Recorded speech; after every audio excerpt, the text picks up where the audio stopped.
This is the Detroit Sports Podcast Network.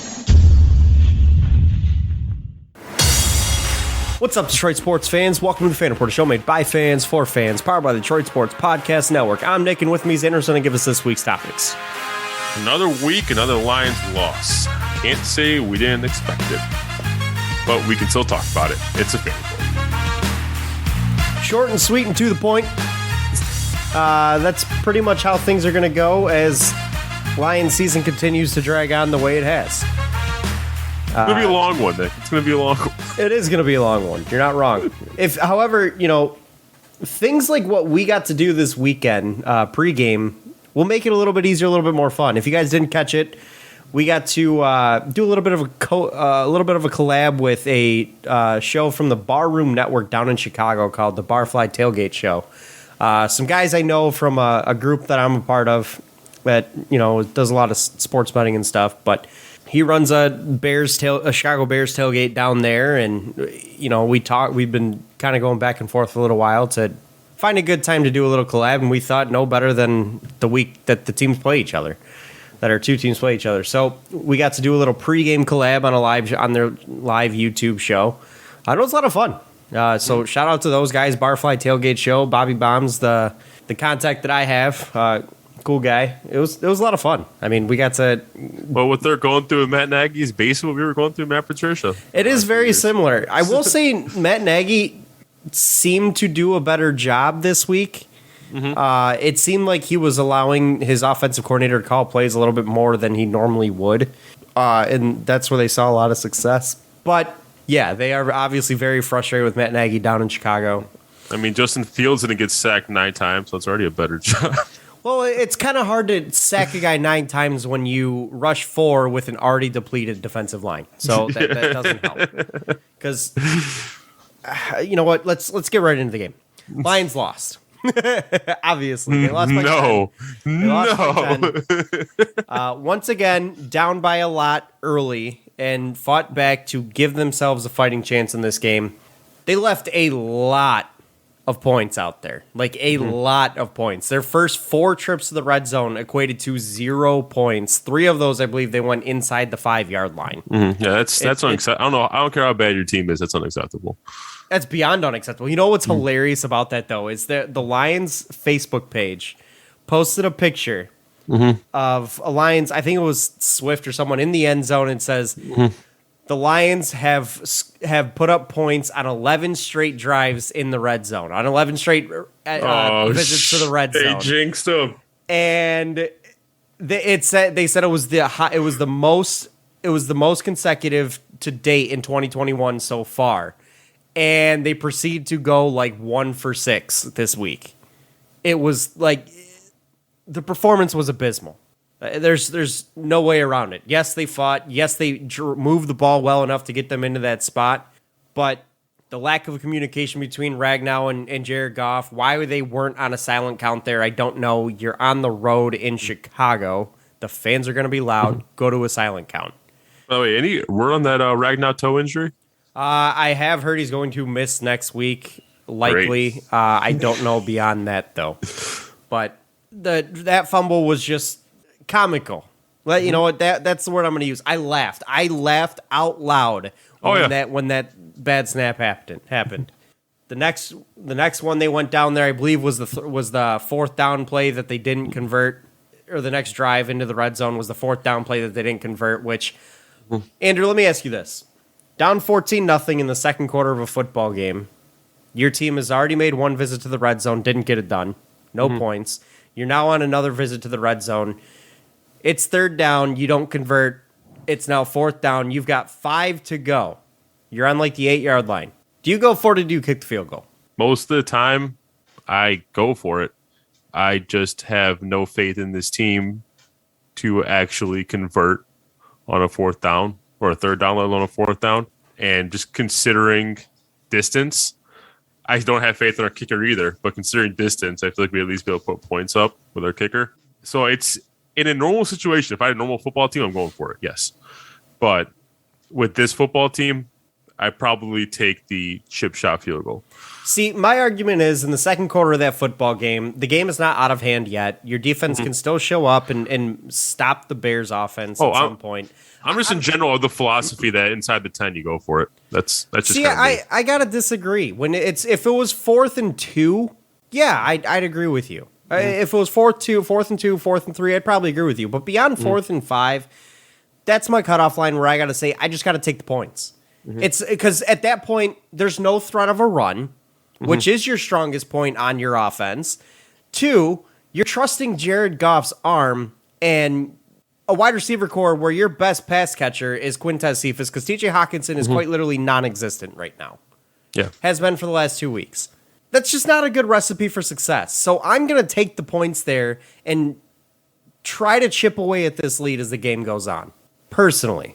Now that's, that could go either way. I'm not even going to fault Dan Campbell for that. But let's continue to move on. Next drive down into the red zone. What happens? Sack fumble. Penei Sewell gives up yet another sack, and Jared Goff, his baby hands can't hold on to the ball, and ball goes the other way. This team, time and time again, was just incapable of putting points on the board. Whether it be by a coaching decision to not take the points that are given to you, or bad communication, or bad blocking. They couldn't get it done at all. And it was just a recurring theme throughout this game where, yes, they were able to move the ball, but they couldn't put it in the end zone. And it's almost like when the Lions got into the red zone, they forgot how to call the proper plays. Like, they called the plays well enough to get them there, and then they just threw the playbook out and decided to, or flipped it upside down and said that, all right, this will work. Like, and going into the second half, this is the part that drove me nuts the most. Can I ask you a question here, Andrew? Yeah. What happened to Jamal Williams in this game? Did he get hurt? I got nothing for you there. Because this dude was straight up dominating the Bears in the first half. I'm fully aware. I got nothing for you. Could not stop him. He was averaging like 7 yards a carry in the first half. He took like 2 carries the entire second half. How can you justify that? The cadence I was working with that run game is Jamal Williams on the ground, Deandre Swift through the air, and it was effective with those two. I don't know why we went away from Jamal Williams on the ground. I don't know why we stopped throwing Deandre Swift in the air. I don't know. It didn't make sense to see them go and just pound the rock with Deandre Swift as much as they did in the second half, and with the lack of success. Like, I believe the split, the carry, and I'm probably making this out to be a lot more than it really was. I think the carry split was 6-4 in the second half, with Deandre Swift taking the lead, because I think Swift only had 2 carries in the first half, and I think Jamal Williams had 8 in the first half. I could be wrong on that, but still, like, why you had a successful running game with Jamal Williams in the first half, pounded on him in the second half, especially considering Khalil Mack was hurt and Akeem Nicks was hurt. That's their run defense right there. Yeah, that's their top two of the top 3 players in their front 7 out. So how are you not pounding the rock? I know you're down, but to put the game on the back of Jared Goff, a guy who is clearly not a good quarterback in this league, there's no question about it anymore. He is a bad quarterback. Don't be fooled by the numbers in this game. He was bad. Justin Fields played a better football game than Jared Goff did, and the numbers don't show it, but he did. No, I agree. It's just that the Bears, they didn't really need to pass it as much as Goff did. I mean, Goff threw the ball 38 times, Justin Fields 17. And Justin Fields still put up 209 yards in 17 attempts. It was honestly pretty, watching Jared Goff play is so frustrating. Because honestly, if I was Amon-Ra St. Brown, I would literally be cornering Jared Goff in the locker room and punching him in the gut until he apologized to me. Because Amon-Ra St. Brown probably would have had about 150 yards and 2 touchdowns if Jared Goff could hit a pass downfield. He missed him wide open multiple times. And then you talk about... Including a crucial 4th down towards the end of the game. Yep. The one that lost you the game, in fact. Yeah. And you know what? Let's talk about that 4th down for a minute, Andrew. Now, this is something that a lot of people are split about. I have seen a lot more people go the route that I personally believe, but I have seen some arguments for years as well. But 4th and 1, you're down 10 with 4.5 minutes to go. You have 2 timeouts. Do you kick the field goal there? So again, and it goes back to what I said for the end of the second half. Like you're within the 10-yard line, you're within 10 yards, and this team, from what I saw, they did play a little bit better defensively in the second half. I still had no faith in this defense to stop anybody. So they actually played pretty well in the second half. And I'll say they improved in the second half, but I was of the mindset of just go for it. Just keep going for it. You got nothing to lose at this point. Now, again, any other team, the smart play would be to take that field goal, get yourself within that one possession game, and then get that stop on defense. However, with this team, I can't fault the idea of let's go no huddle and try to catch them off guard. The play call worked. Like if Goff should just hit that throw. Well, you're not wrong at all. Yeah, the play call did work. It's just really annoying because I can't look at this team and be logical about it because there's I would have been upset if they called a timeout and then went for it. Because I in my mind, the only way they're getting that first down is to catch that defense off guard. I wouldn't necessarily have gone with the timeout there. I would have. And also, I wouldn't want to burn a timeout too. Right. I would have at least preferred to huddle up, draw up the right play, make sure we got it good. Get the right play into the huddle and run it from there. At least huddle. Mm-hmm. I didn't necessarily need the hurry up there. Mm-hmm. You had, you weren't inside 2 minutes. You had 4.5 minutes left. You had some timeouts. Yeah. And personally, in my opinion, if you are going to be running the play on 4th down, you take the huddle, you take your time there. You make sure, because you got to get it right. Otherwise, you're done. And that's a fact. Mm-hmm. Personally, I would have taken the points. You can't put the game. Argument. You can't put the game on Jared Goff. This guy is not a good quarterback. He's not Aaron. If Aaron Rodgers is your QB, you take the you play. You play the you run the play. But with Jared Goff, I don't think you can make that argument. And frankly, I don't know how you can make the argument that you didn't even think about running the ball. It's 4th and 1. They're down 2 of their top 7 players. You have been able to run the ball on them in this game. Why? Why didn't you run the football there? What is your best weapon on offense? Deandre Swift. What's your best position group? Your offensive line. Well, let's see. What play should we draw? A long side out route to a rookie wide receiver. Great play call. The play call worked. It did. He had him open in the out route. Jared Goff has proven that he can't really make that throw very effectively because he overthrows everybody or underthrows everybody. But you know what's even better about that play is if you watch the play over again, Quintez Cephas was wide open standing right in front of him. I did not notice that. 3-yard line. Oh, I retweeted a picture. Go check out our Twitter.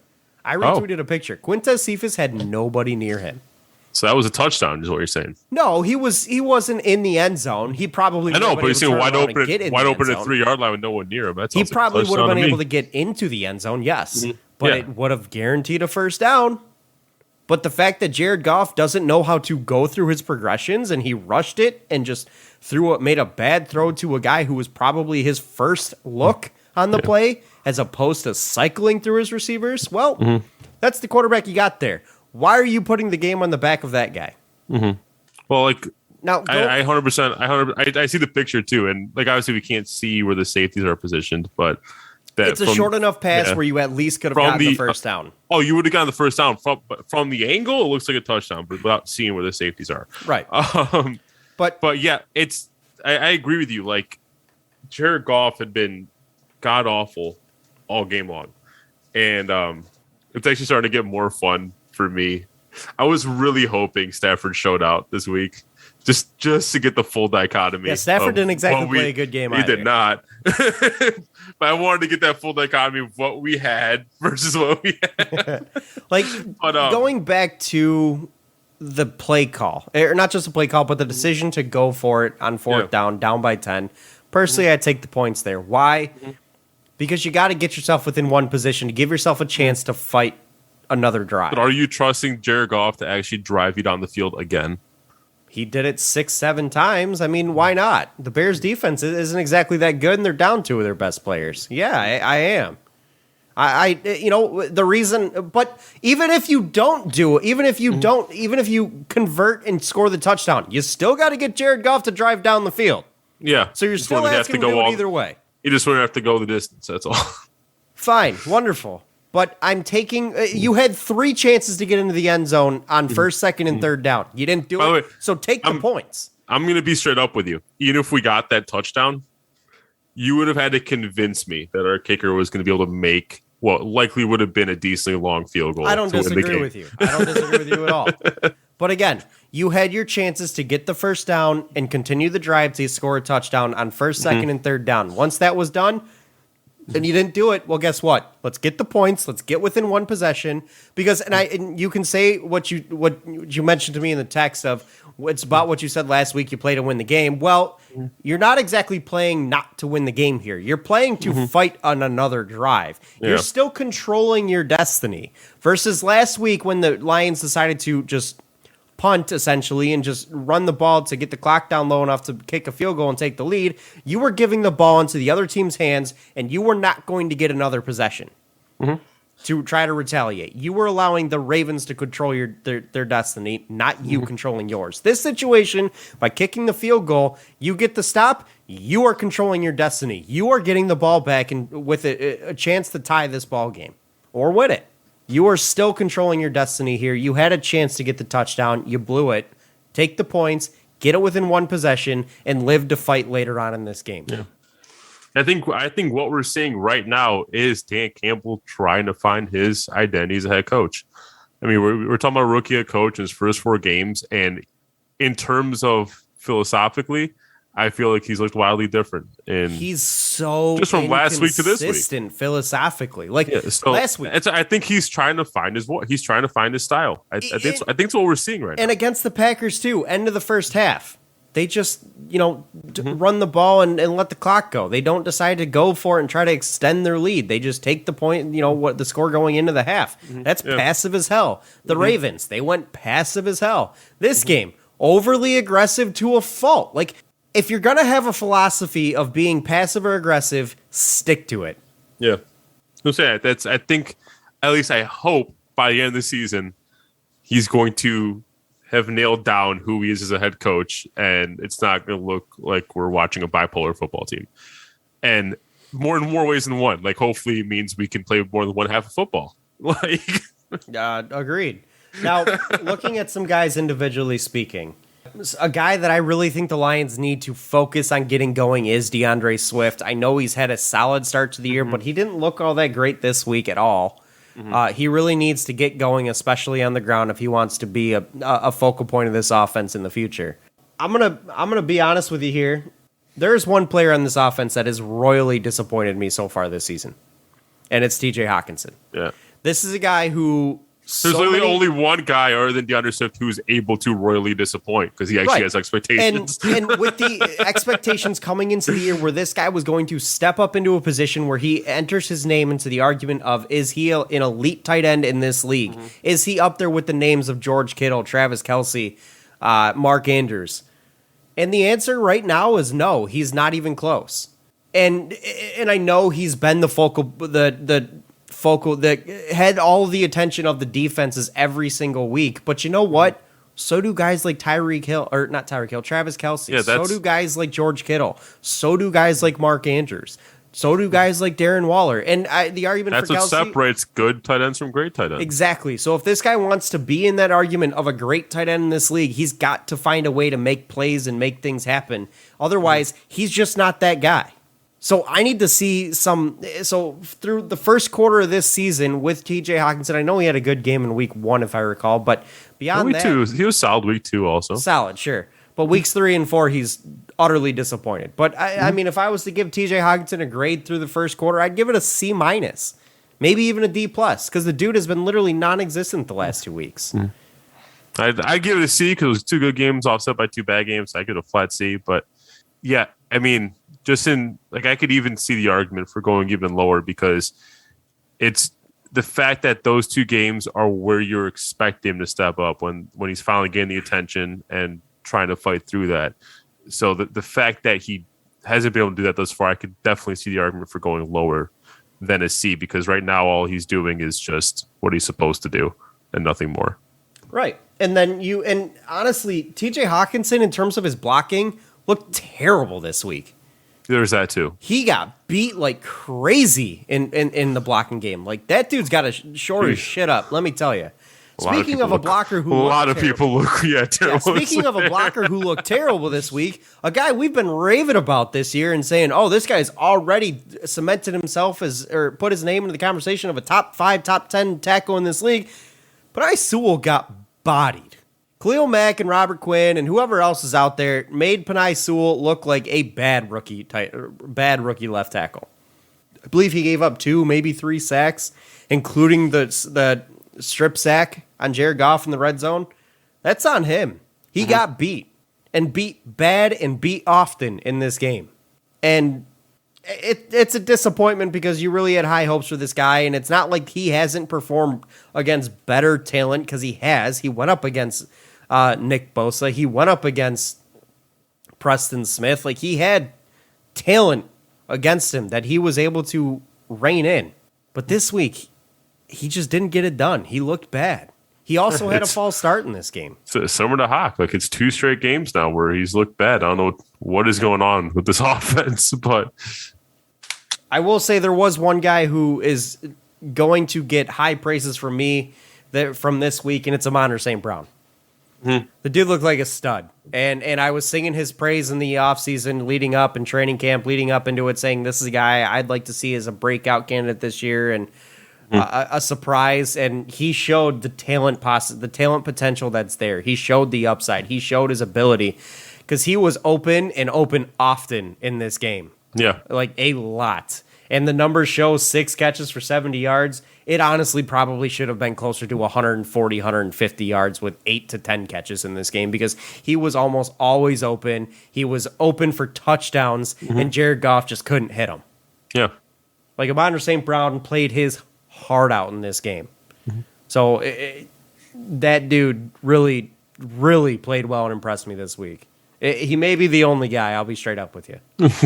I don't disagree with you, because Quintez had technically more yards on fewer catches, And fewer targets. and He just fewer wasn't targets. as open.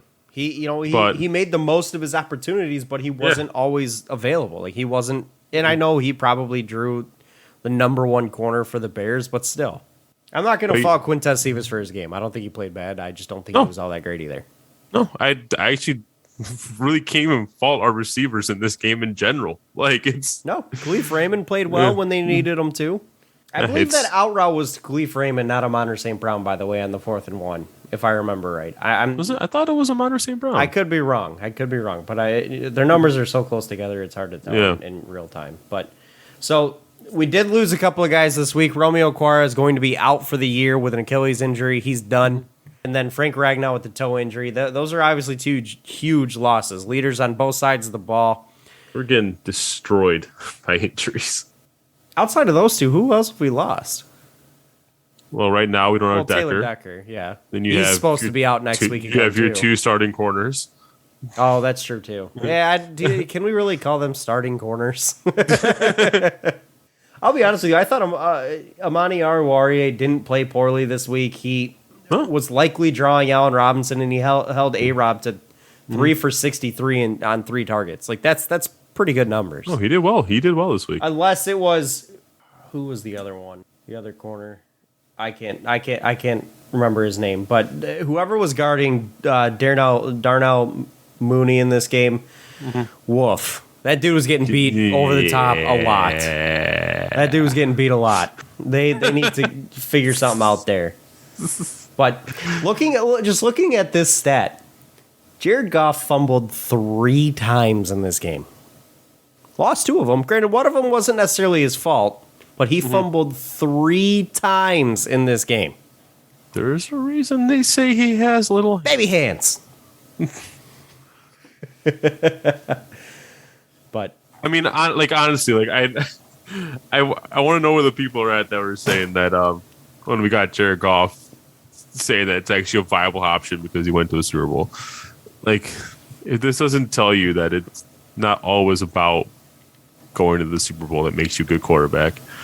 Trent Dilfer has a Super Bowl ring. Yeah, all right. I'm saying. Like, don't get me wrong. I was one of the guys that's saying, like, he's got a shot. If he can bring back those 2 Pro Bowl seasons, then he's got a shot to be the quarterback of the future of this team. Do I think it happens? No.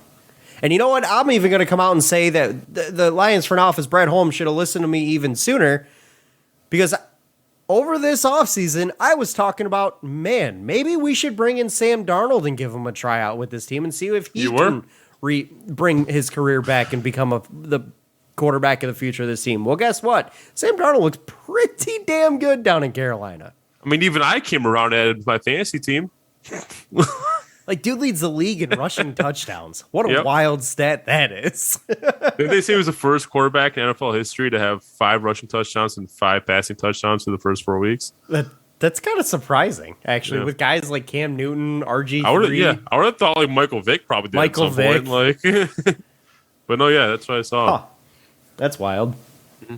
But again, this is a season where I don't expect the Lions to win much, but I'll be honest with you, watching this team play, where does the win come?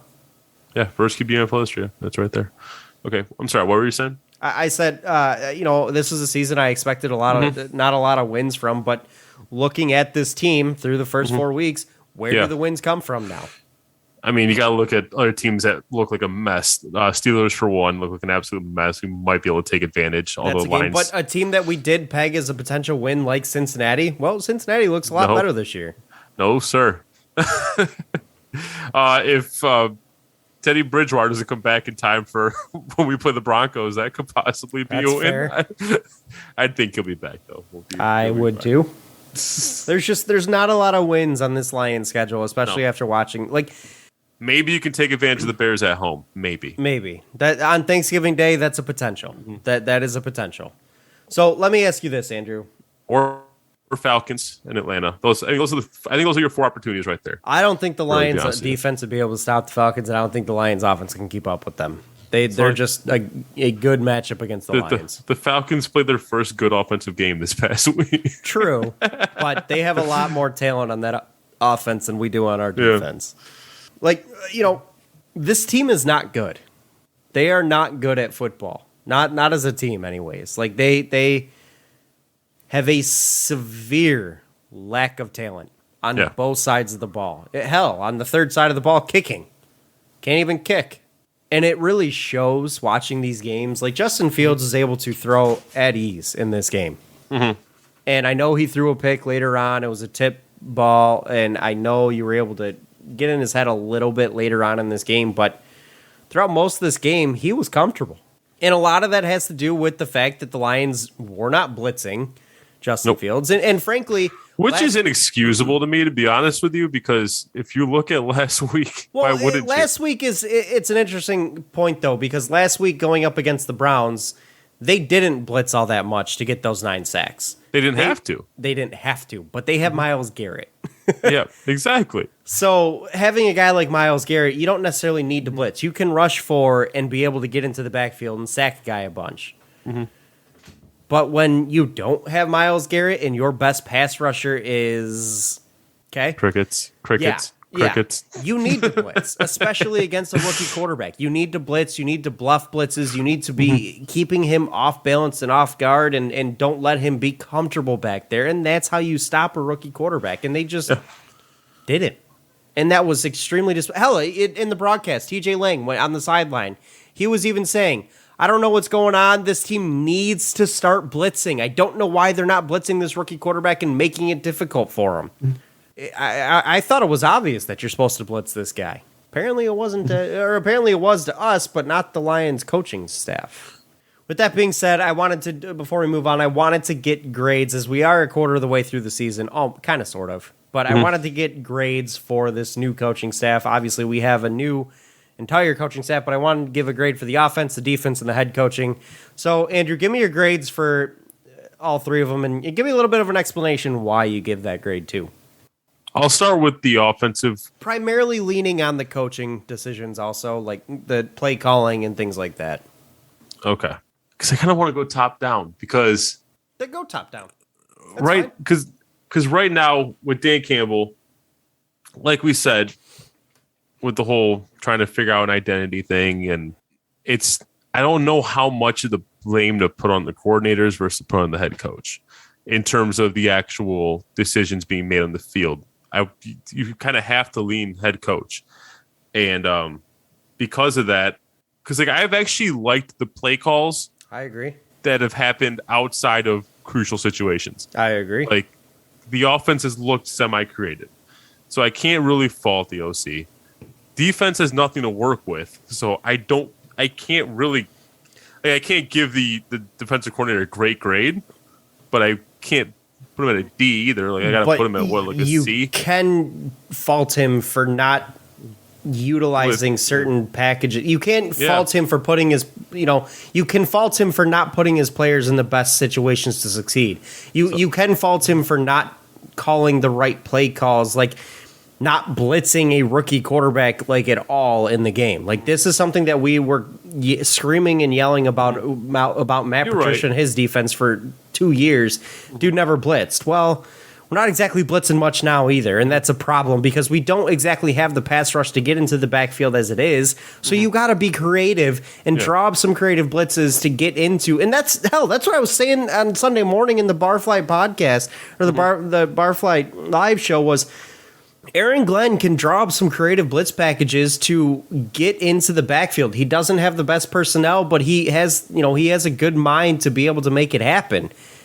But he didn't this week, and I figured this is the week that he would. I mean, yeah, you're right. As much as he hasn't, like you said, there are some almost seemingly obvious, like you said even before, some seemingly obvious decisions that as fans you would watch and think, why wouldn't you do that? And for some reason the coaching staff doesn't see it. So you definitely make a good case for me to not, because I was going to give Aaron Glenn like a C-, because really it was. A lot of it is you're working with very limited tools on the defensive side of the football. But at the same time, I look at Anthony Lynn on the offensive side of the football and a team that's averaging over 20 points per game with seemingly very little to work with in terms of offensive weapons, especially in the receiving core. That's making something out of very little. So like right there, I'd lean B, but with the same philosophy on the defensive end, then I'd have to go with more like a D+ for Aaron Glenn if I'm going by that same logic. And then for Dan Campbell, I'm right at C- because I think I do want to give him the benefit of the doubt because he, again, just like the coordinators, he doesn't have much that he's working with. But I can't give him a flat C because even then, decision making, it's not like I can ignore decision making, and at the same time, I don't want to go to a D because one of the big positives is it does seem like he has his team playing hard for him, and that's a big plus. That's what we saw with Matt Patricia. So I think I'm right about a C- with Dan Campbell. I'm really not far off either. In terms of the offense, looking at Anthony Lynn and his play calling, I've liked it so far. And and for some of the decision making, I can't really fault him, and he doesn't exactly have a lot to work with there.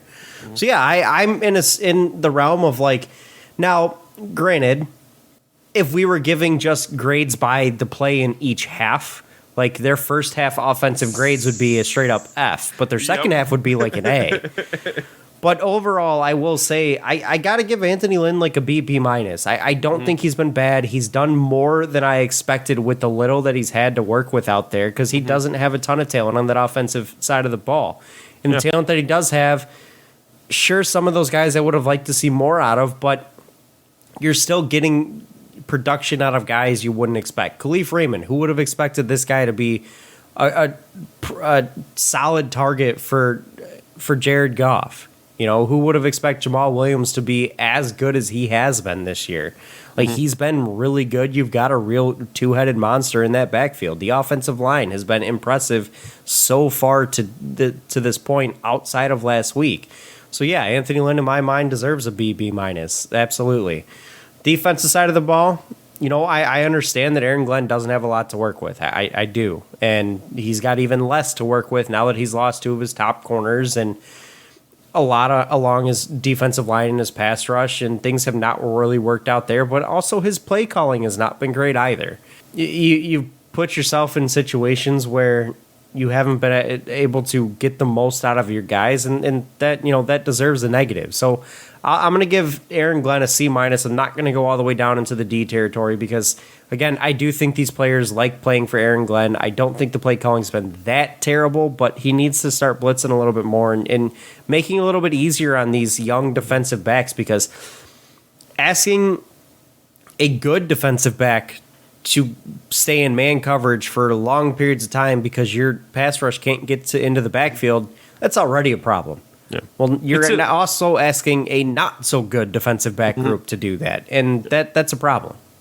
Yeah, because it's the same thing we harped on Patricia on for 2 years straight. So that's why I was throwing F's at him for doing that same thing. So I couldn't be too nice to. That's fair. That's fair. Now, looking at Dan Campbell, I would so much love to just sit here and tell you that he gets a D. Like a straight up D. He has not been a good head coach this far. And in a lot of ways, that is true. He hasn't been. His decision making is questionable at best. Yeah. And his just the way he's portrayed himself in press conferences is questionable at best. There's a lot of people that do not like him already and think he's a clown show. And that's fair. That is absolutely fair. And he hasn't backed up anything that he has said going with the fiery attitude that he had. Has not backed it up at all. It'll be fun if and when we start winning. Sure. Then it'll be fun. Sure. You're not wrong. But so far, he is questionable at best, and you can start to, ask, is this guy really actually the right candidate to be the head coach of this football team, or any football team for that matter? He doesn't have the experience, and it shows. However, I cannot ignore the fact of how much this team and these players get up for him and love to play for him. He fires these guys up. He is a rah-rah head coach. And he also, one thing that I love is hands off when it comes to the offense and defense. He doesn't dictate the play calling. He isn't in their ear constantly saying, no, we need to run this play instead of that one. He's surrounded himself with guys that he believes in, and he's going to ride or die with them. And the success and failure of each side of the ball is going to be on the backs of those coordinators, and he trusts them. And I like that, because his job is to be the decision maker. His job is to be the game manager. And I understand game management wise, he's not been good at all so far. And there's a lot of growing pains there. But this team gets up and plays hard for him. They obviously love playing for him, and that there's a lot to be said for that. So for that reason, I give him a C-. I can't give him a D. I can't put him down that far down, because there is a lot to be said for the fact that this team loves to play for him. And they've been in games. They've been in just about every game so far this year. Barely in them, but in them. Barely in them. And it has a lot to do with the fact that there's a lot of fight in this team, and that starts with the head coach. So I'll bump his grade up for that. Yeah, we're basically lockstep there. So that's let's quickly jump ahead to next week. The Lions go on the road to Minnesota to face the Vikings, a place that they have not had a lot of success in over history. And the Vikings looked pretty terrible last week. However, they also played the Browns, and the Browns have made a lot of teams look terrible so far this year. I fully expect this Vikings team to come out guns a-blazing. They've got a lot of talent on the offensive side of the ball, and I don't know what the Lions have the talent to stop it. I definitely think this Vikings team is better than their 1-3 record. Absolutely. Barely lost to the Chiefs by 3. They lost to the Cardinals by 1, and they lost to the Bengals by 3. And you know what? The Cardinals not to the Chiefs. The Chiefs was preseason. But they lost to the Bengals by 3. They lost to the Cardinals by 1, and then they lost to the Browns by a touchdown. I mean, they've had a pretty tough opening stretch to the season, and they beat the Seahawks decently handily. So, I'll be honest with you, that Cardinals team looks pretty damn good, and the Vikings went toe to toe with them. That Cardinals team right now probably is your number one team in the league. Only undefeated team. So, yeah, are they really the only undefeated team? Yes. Really? Okay. After that win against the Rams on Sunday, they're now the only undefeated team left. So I mean that Cardinals team, the Rams look terrible. They sure did. That Cardinals team was no joke, and the Vikings were right there with them. They blew out the Seahawks. They fought against the Browns. They didn't look great, but they held the Browns in check. And then the Bengals obviously that game look in general was just ugly. That it was. An ugly game. And the Bengals are clearly a little bit better than we thought they were. So this Vikings team is definitely better than that 1-3 record. It's going to be a tough game next week. And I also think that the Vikings are going to come out guns a-blazing trying to rebound after a tough week last week to just keep themselves in this divisional conversation. Mm-hmm. So I fully expect, if you're a fantasy guy, I would definitely have guys like Thielen and Justin Jefferson in my lineup this upcoming week. And probably also Dalvin Cook, because the Lions haven't been able to prove that they're capable of stopping anybody on the ground. Mm-hmm. So don't worry, I had the Cousins Jefferson stack, so we'll be all right. I think you're safe, and if you want, I'd be looking at that stack in FanDuel, and I'd be looking at throwing Dalvin. I'm talking about regular fantasy. I have that stack. Well, that's pretty good too. So I definitely expect a tough game for the Lions upcoming this week. What's the spread on it? Have they dropped it yet? Yeah, -7.5 Minnesota. I'll take the Vikings. I think I'll agree with you.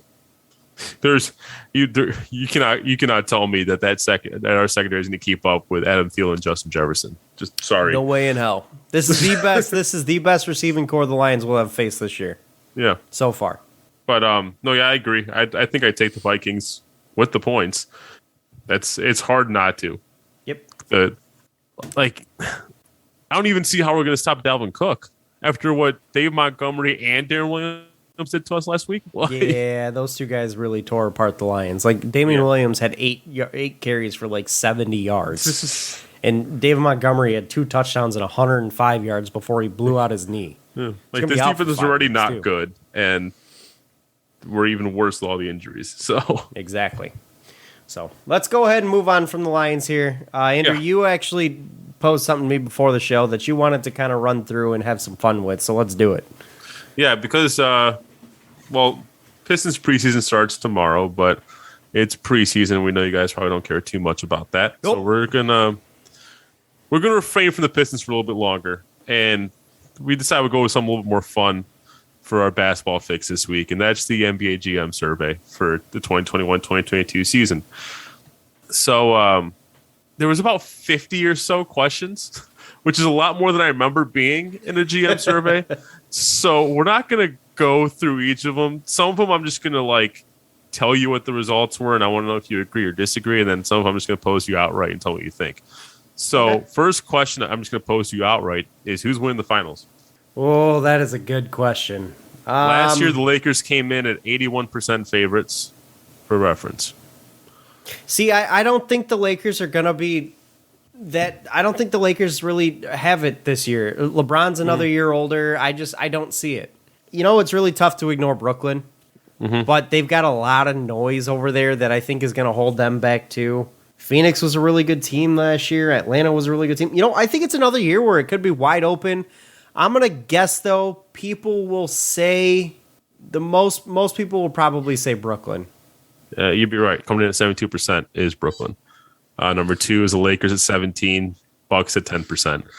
All right. They also ranked the top 8 teams for playoff purposes. I'm just going to give you who they have as the top. It's top 7 in the East, top 8 in the West. And I'm going to tell you, I just want you to tell me if you have any major qualms. Okay. Yeah. In the East, they got Brooklyn, Milwaukee, Miami, Philly, Atlanta, Boston, Indiana. You know, the fact that the Knicks aren't in there is kind of an abomination in my mind. I agree. Because that team really showed out last year and played really well, and I think they're only going to continue. Yeah, I think they're going to continue to build. I think the Knicks. I feel like Boston's going to keep disappointing. I don't. I agree with you. I think they'll be in the top 7. But honestly, I don't know that Miami's going to be that good. I don't know. Maybe they will, and maybe they just had a rough year last year. But I got to say, New York deserves to be in that top 7 conversation. The East is starting to look pretty strong. It is. It's deep. It's very deep now. And it didn't used to be, and it wasn't for a long time. But you've legitimately got 8 teams in the East that are pretty solid, at least on paper. And then in the West, you got the Lakers 1. Followed by Utah, Phoenix, Denver, Golden State, Clippers, Dallas, Portland. I can't disagree with any of those. In fact, the only one I would disagree with is I think Utah is a better team than LA. Really? Yes, Okay. I think Utah I don't probably. think that's that far fetched. I think Utah's probably the number one seed in that conference, and honestly, I could see anyone from Denver to the Clippers to hell, even Golden State challenging for a number 2 or 3 seed. Also, like if Golden State comes back healthy, they're going to be a force to reckon with too. They have Clay and Steph back. I mean, anytime you got those two in your backcourt, you're dangerous. So. Exactly. Now, Portland is a big question mark because it depends on what happens with Damian Lillard, but we'll see. Mm-hmm. All right. Here are some questions I'm going to ask you straight up. If you were starting a franchise today, you could sign any player in the NBA, who would it be? Luka. Yep, he won 43%. Giannis came in at 40. Those would be my top 2, Luka and Giannis. Yeah, but I agree with you on that is my top 2, but I would also lean Luka.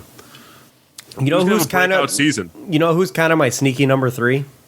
Like I can't say he's number 3, but he'd probably be flirting with my top 5 is Trae Young. Interesting. Dude looked real good last year. Did not receive any votes. Really? Kind of surprising with that. The other vote getters. Jokic. Remember, it says if you start a franchise today, the other vote getters were Anthony Davis, Kevin Durant, LeBron James, Nikola Jokic, Zion Williamson. I don't quite understand. Anybody over the age of 28 years old should not be that gay. Anybody over 28 should not be in this conversation. Like Jokic, absolutely. Anyways, what was your next question? Most likely to have a breakout season. Oh, man. See, this is kind of hard since it could be like anyone. I'm gonna give you your top 7 vote getters, and I'll pick 2 out of that. I want to see if you can get the top 2. I'm gonna give it to you in no particular order. Okay. Jaren Jackson Jr., Darius Garland, Michael Porter, Anthony Edwards, Keldon Johnson, John Morant, KPJ. You know, it's tough to argue against Anthony Edwards. Dude was Rookie of the Year last year. Yeah. I don't get why John Morant's on this list. He's been pretty damn good. John Morant probably is number 1 from that list. Like he should be. And didn't Michael Porter have a breakout last year? Yes, Michael Porter was also probably my number 2. Like Michael Porter was a beast last year. So those are probably my top 2. Beyond that, probably Anthony Edwards and give me the rest of the names again. Darius Garland, Jaren Jackson, Keldon Johnson, Kevin Porter. I'm gonna go off the beaten path here and say Anthony Edwards and KPJ as my 3 and 4. So Garland, Keldon Johnson, John Morant, Kevin Porter were all tied for 4th place at 7%. Okay. Your number 3 was Michael Porter Jr. Your number 2 was Anthony Edwards. Your number 1 was Jaren Jackson Jr. at 17%. Really? All right. Some state I think a lot love of there. it's because he was hurt for most of last season. That's People fair. are expecting Some Michigan State love. I like it. And this, because I already feel like I know your answer to be, but that's what I want to ask you this anyways. Best center in the NBA. Jokic. Okay. Number 2 is Embiid. He only got 3% of the vote. No, I'm kidding. He got 63% of the vote. Oh my! I was gonna have a conniption. I was gonna call out every GM in this league and say you all need to be fired immediately. Put some respect on that man's name. Pistons did not receive a single vote for most improved in 2021-2022. Really? Interesting. Okay. All right. Kind of shocked by that. Now let's get closer to home for Detroit. Who will win the Rookie of the Year? Cade. He came in second. No way. Don't tell me Jalen Green got it. Yep. Jalen Green got it. 47% to 40%. I so badly want him to lose I don't even care. I'll be honest with you. I don't even care if Cade Cunningham doesn't win Rookie of the Year, as long as Jalen Green doesn't. Right? I went from being like the biggest stand to like, fuck Jalen Green. He's quickly becoming a villain in this town, and I love it. It's been a long time since we've had one. All right, how about what rookies can be the best player in 5 years? Cade. Came in second again. Get out of here. Get out of here. Hell no. Number 1 is actually not Jalen Green. Jalen Green came in third. What? Who is it? Evan Mobley. Oh, okay. You know what? That's fair. I can see the argument because of the player type. I can see the argument. That dude's, especially with the way that the league has gone to where that type of big man is dominant in this league. Like that unicorn style. Like look at Durant, look at Jokic, look at Embiid. Like that unicorn style big man dominates this league. So I can see Mobley being the best player out of this draft in 5 years. I can see that argument for sure. Luka Garza received a vote for biggest steal in the draft. He's think on the top five, I'll but be you'll see honest the with you. vote. I think he deserves to be top 5. Top 5 are Jalen Suggs at 5 for Orlando, Disagree. Alperen Şengün for Houston at 16, Book Knight at 11 for Charlotte, I agree with Jalen that one. Johnson at 20 for Atlanta, and Trey Murphy at 17 for New Orleans. I like Trey Murphy and I like Book Knight. I think Garza deserves to be arguably in the top 5. I don't really agree with the Suggs one. I'll be honest with you. I don't think a pick at 5 can be considered a steal. Yeah, because he was supposed to go at 4 and he went at 5. Like, Right, whoa. that's not a steal. And Jalen Johnson, you could argue too, but I definitely think Book Knight at 11 is potentially going to be a steal. Garza should be like top 5. Also, Pistons received some votes for most promising young core, but they were not in the top 6. All right, now you got to give me the top 6 because now you're just pissing me off. There was a four-way tie for number 3 with Boston, Memphis. Can we really call them a young core anymore? Like they've been together for 4 or 5 years now. Yeah, Boston, Memphis, New Orleans, and Phoenix. New Orleans with Zion, Lonzo, and Ingram. Is Lonzo still with them? Yeah. I thought they traded. No. Sorry, no. gone. Lonzo is with Chicago. Yeah. So Zion and Ingram and who else? Zion and Ingram. Is that really considered a core? I don't know. I don't know what goes I for look core at a anymore. core as at least 3 guys. So maybe Jackson Hayes or Josh Hart is who they're looking at, and Trey Murphy also. You could argue. Yeah. Number 2 is the Rockets. You can definitely make an argument for that. They looked pretty fun last year. I'm not going to lie to you. With Kmart Jr. and KPJ, and now you add Jalen Green, they were pretty fun. And Christian Wood. But I don't disagree that they're one of the best young cores, but why are they so much higher than the Pistons? I feel it's very similar. I agree with you. Very similar situations. And then number 1 by a landslide is the Atlanta Hawks. That's another team where can you really call them that young of a core anymore? Like the Celtics, I straight up don't think you can call them a young core. Mm-hmm. Like Tatum has been in this league. He is a legitimate vet in this league now. Jaylen Brown is a legitimate vet in this league now. I don't know how you can call the Celtics a young core still because they're under 28, 27. Like Jason Tatum 24 now? I'm actually not sure. Yeah, I think he's right around 24. He's 23. Oh, he turns 24 in March. So later on in the year, actually. But, I mean, Jaylen Brown's not that young anymore, is he?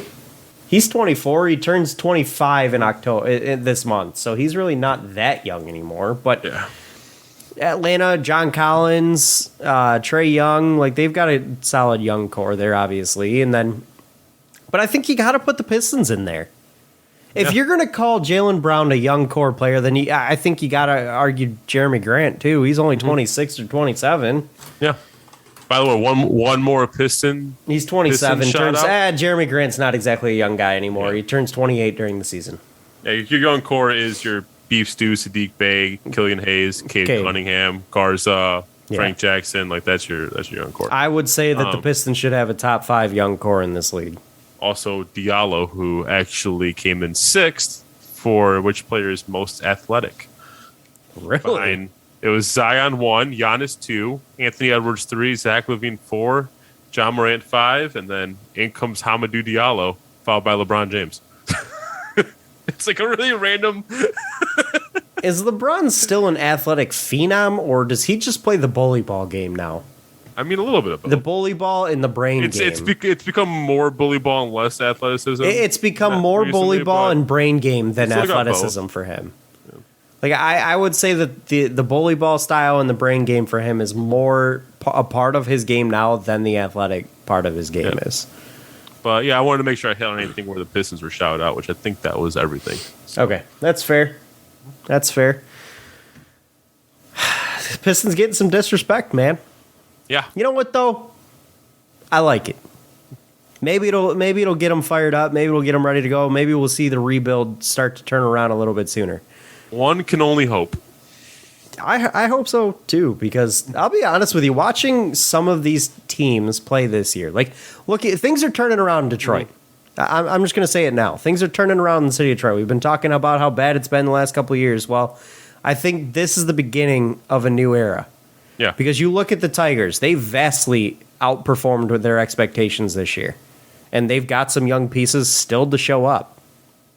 You look at the Wings, they've looked pretty good in the preseason, especially the young guys.